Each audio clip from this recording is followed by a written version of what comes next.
Imaginez recevoir un cadeau si magnifique qu'il se transforme en condamnation à mort pour votre propre mère.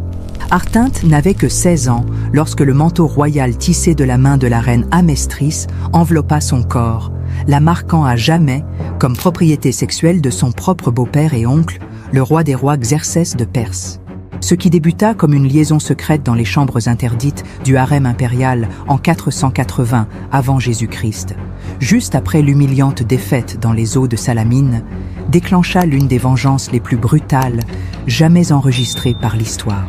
La mère d'Artinte eut ses seins arrachés, son nez tranché, ses oreilles mutilées, ses lèvres coupées et sa langue extraite alors qu'elle respirait encore, le tout jeté aux chiens affamés du palais. Mais ce ne fut que la première mort. Ce que vous êtes sur le point de découvrir, c'est comment les mêmes hommes qui contrôlaient l'accès aux femmes du harem, les eunuques qui connaissaient chaque secret obscur du pouvoir absolu, complotèrent pour assassiner le monarque le plus puissant de la terre. 15 années après cette nuit fatidique, les mains d'Artabane et de l'eunuque Aspamitrès transpercèrent la poitrine de Xerxès pendant qu'il dormait, mettant fin violemment à la dynastie qui avait dominé 3 continents.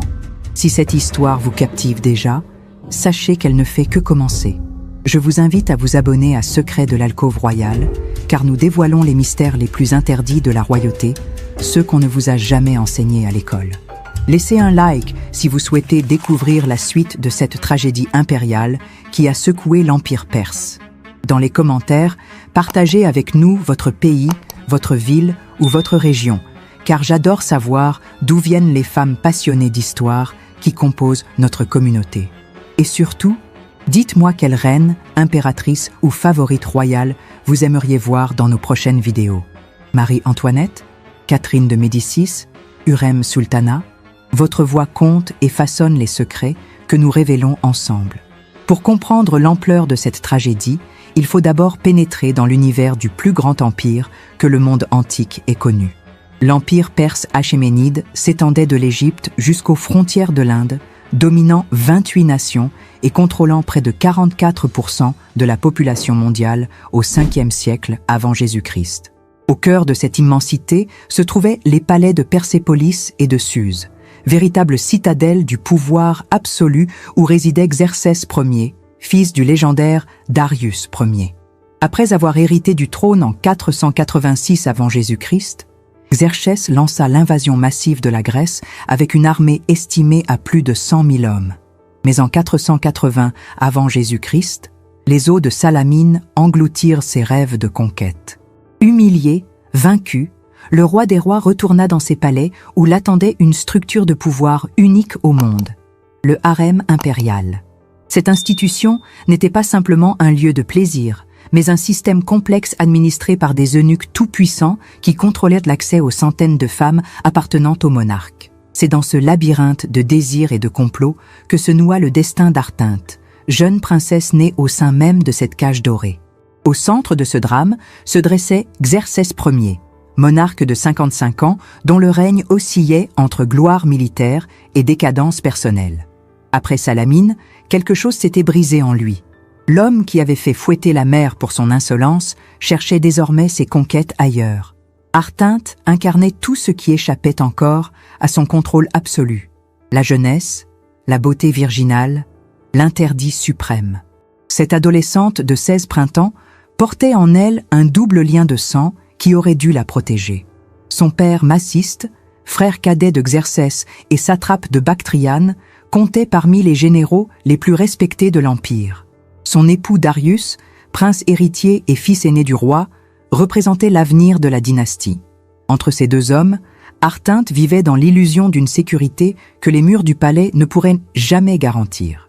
Face à eux se tenait Amestris, reine depuis 23 ans, fille du puissant Otanès et femme au tempérament de fer. Les chroniques d'Hérodote la décrivent comme une souveraine impitoyable qui n'hésitait jamais à éliminer ses rivales. Enfin, dans les coulisses de cette tragédie, évoluaient les véritables maîtres du harem. Artaban, commandant de la garde royale des immortels, et Aspamitre, chef des eunuques, ces hommes sans descendance qui détenaient les clés de toutes les alcôves impériales. Ce que les archives perses révèlent dépasse l'imagination moderne. Le harem impérial de Suse et Persépolis ne constituait pas un simple quartier de femmes, mais une véritable institution de surveillance totale, orchestrée par une hiérarchie d'eunuques dont le pouvoir rivalisait avec celui des plus hauts dignitaires. Aspamitre, chef suprême de cette administration, détenait les registres complets de chaque femme, leur lignage, leur fertilité, leur cycle menstruel, leurs relations intimes avec le monarque. Aucune n'échappait à son inventaire méticuleux.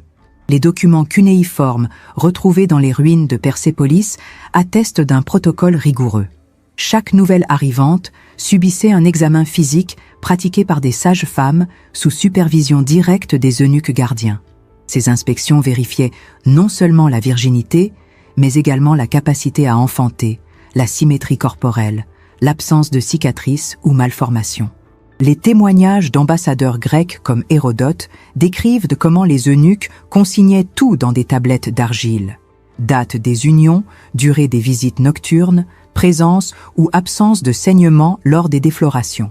Cette bureaucratie de l'intimité servait un dessein précis: garantir la pureté du sang royal et prévenir toute contestation dynastique.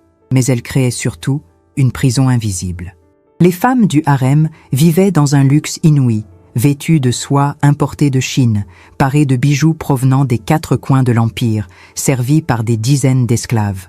Pourtant, elles demeuraient prisonnières d'une architecture conçue pour les isoler.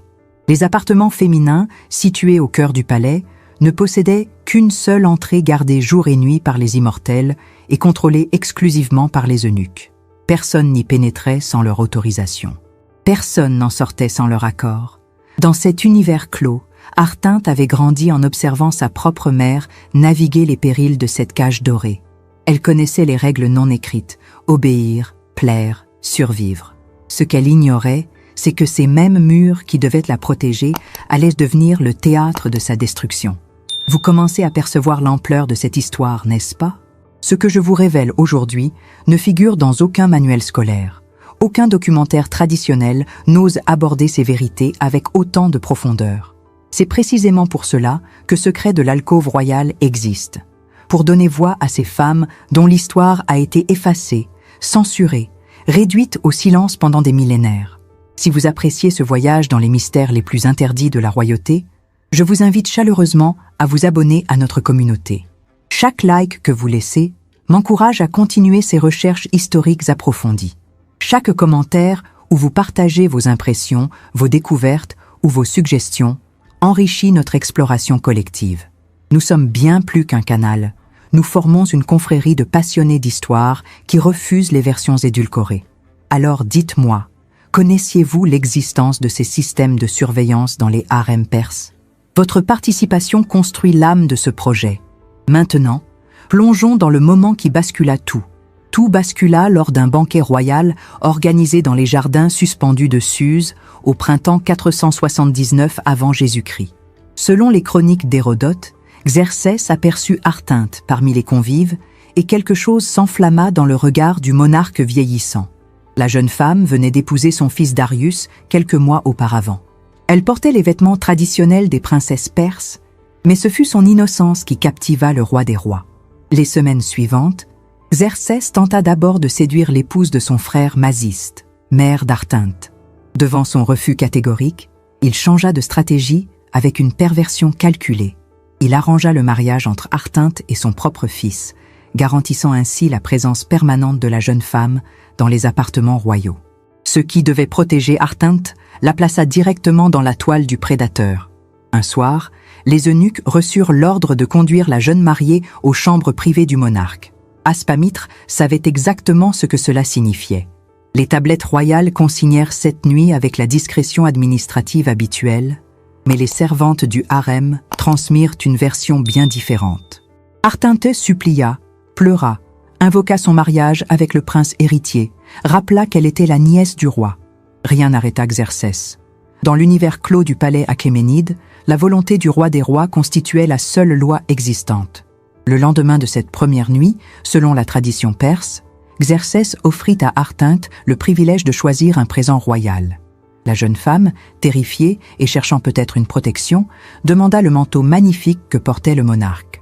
Ce vêtement n'était pas ordinaire. Tissé de la main même de la reine Amestris durant des mois, orné de fils d'or et de pourpre tyrienne, il représentait un symbole d'amour conjugal que seuls les yeux royaux devaient contempler. Xerxès, aveuglé par sa passion transgressive, commit l'erreur fatale. Il donna le manteau à sa jeune maîtresse. Quand Amestris découvrit Artinte vêtue de son œuvre, elle comprit instantanément la trahison.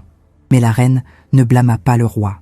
Dans sa logique impitoyable, elle identifia la véritable coupable, celle qui avait osé accepter ce qui ne lui appartenait pas. Amestris attendit le moment stratégique avec la patience d'une chasseresse. Lors de la fête royale de Ticta, célébration annuelle où le monarque ne pouvait refuser aucune requête formulée par la reine, elle prononça les mots qui scellèrent le destin d'une famille entière. Elle ne demanda pas la mort d'Artinte. Elle exigea quelque chose de bien plus terrible. La mère de la jeune femme, l'épouse de Maciste, celle qui avait initialement refusé les avances de Xerxès. La logique tordue de cette vengeance révèle la complexité des dynamiques de pouvoir dans le harem perse. Amestris comprenait qu'elle ne pouvait toucher directement au roi et qu'exécuter Artinte provoquerait un scandale impliquant le prince héritier Darius. Alors, elle frappa là où la douleur serait maximale sans menacer ouvertement la succession. Les gardes royaux traînèrent l'épouse de Maciste dans la cour du palais. Devant une assemblée de courtisans pétrifiés, sur ordre explicite de la reine et sous les yeux impuissants de Xerxès qui ne pouvait briser sa parole donnée lors de Ticta, les bourreaux commencèrent leur œuvre méthodique. Les chroniques d'Hérodote détaillent avec une précision clinique les seins arrachés en premier, puis le nez tranché à la lame, les oreilles sectionnées, les lèvres découpées et finalement la langue extraite de la bouche sanglante. Chaque morceau de chair fut jeté au chien affamé maintenu à proximité. La femme, encore vivante après ces mutilations, fut abandonnée dans cet état comme avertissement vivant. Maciste, apprenant le sort de son épouse, comprit immédiatement que lui et ses enfants seraient les prochaines victimes. Il rassembla ses partisans en Bactriane, sa satrapie, tentant d'organiser une rébellion contre son propre frère.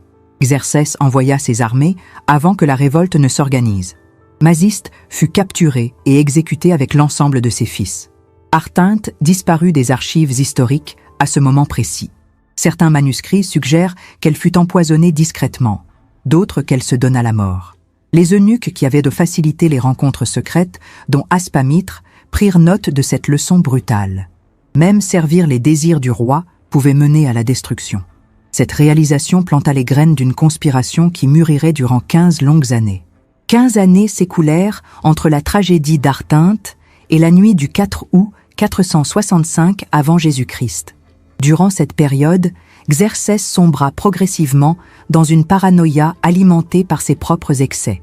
Le monarque, qui avait autrefois commandé la plus grande armée jamais assemblée, passait désormais ses journées cloîtrées dans les appartements du harem, entouré de centaines de femmes mais incapable de faire confiance à quiconque. Artaban, commandant des Immortels, et Aspamitre, chef des eunuques, observaient cette décadence avec un mélange de mépris et d'opportunisme calculé. Ces hommes détenaient un pouvoir unique.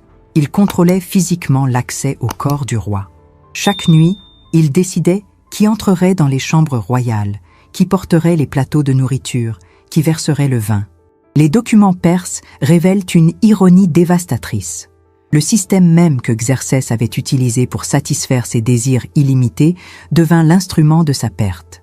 Les eunuques, censés être des serviteurs neutres sans ambition dynastique propre, accumulèrent tant de connaissances et d'influence qu'ils finirent par surpasser les membres de la famille royale. Aspamitres connaissait chaque secret du palais, chaque transgression, chaque faiblesse. Cette nuit d'août, profitant du sommeil du roi après un banquet nocturne, Artaban et Aspamitres pénétrèrent dans les appartements privés. Les gardes extérieurs, tous sous les ordres d'Artaban, ne bougèrent pas. Les servantes du harem, toutes supervisées par Aspamitre, gardèrent le silence. 7 coups de poignard transpercèrent la poitrine de Xerxès pendant son sommeil. Le roi des rois mourut sans même avoir le temps de crier. Les conspirateurs tentèrent ensuite d'accuser Darius, le prince héritier et époux d'Artinte, du parricide. Le plan échoua partiellement, mais plongea l'Empire dans une guerre civile qui l'affaiblit irrémédiablement. La dynastie achéménide ne s'en remit jamais vraiment, ouvrant la voie aux conquêtes d'Alexandre le Grand un siècle plus tard.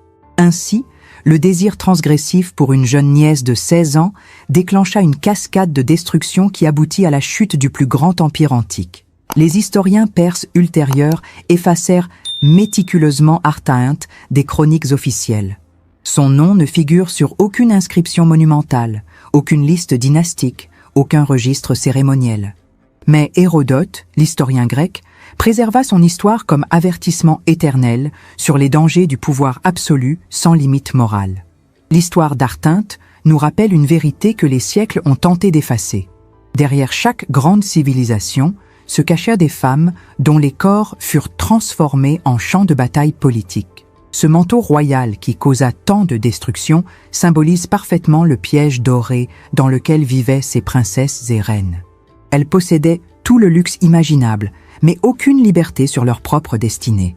Si cette plongée dans les alcôves interdites de l'Empire perse vous a fasciné, imaginez les secrets que nous réservent encore Marie-Antoinette à Versailles, Catherine de Médicis au Louvre ou Hürrem Sultana dans le harem ottoman. Abonnez-vous à Secrets de l'alcôve royale pour ne manquer aucune révélation. Laissez un like si vous souhaitez que je continue à dévoiler ces vérités historiques censurées. Dans les commentaires, dites-moi quelle souveraine vous aimeriez découvrir ensuite et partagez votre région, car j'adore savoir où se trouvent les femmes passionnées qui forment notre communauté grandissante. Ensemble, nous redonnons voix à celles que l'histoire voulait faire taire. Les mystères de l'alcôve royale n'ont pas fini de vous surprendre.